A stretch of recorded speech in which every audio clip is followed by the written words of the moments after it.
तुमच्या मोबाईलवर दादांचा फोन आला माझ्या मोबाईलला आलो आणि तुम्ही मला न विचारता उचलला आणि अतुल महाराजांकडे फोन द्याय आणि हा अजित पवार शब्द देतोय की तुम्हाला काही कमी पडू देणार नाही. अशीच भाषा होती. आणि दादा त्यावेळी म्हणत होते की महाराज तुमची पक्षाला गरज आहे.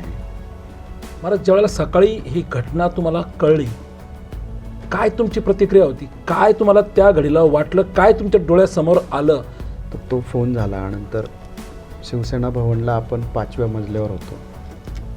10 मिनिटाची उद्धव साहेबांची भेट. तर उद्धव तो साहेब पक्षप्रवेश होता दुसऱ्याचा, पण तुमचाही पक्षप्रवेश करून घेतला जात होता हा त्या ठिकाणी. पक्षप्रवेश माझा नव्हता पण ते घडून गेला. घडून गेला तो सगळा विषय. उद्धव साहेबांनी 10 मिनिटं भेटू म्हणाले तर 1.25 तास ते स्वतः होते. मिलिंद नार्वेकर, सुभाष देसाई, तुम्ही सगळेच होता. हे सगळे नेते महाराष्ट्राचे आज खूप सुसंस्कृत चांगले आहेत. यांनी यांचं शरीर, यांचं आरोग्य, यांचा प्रवास सगळं सांभाळावं आणि अशा घटना वारंवार पुन्हा महाराष्ट्राला पाहायला लागू नये अशी माझी विनंती आहे ह्या सगळ्या.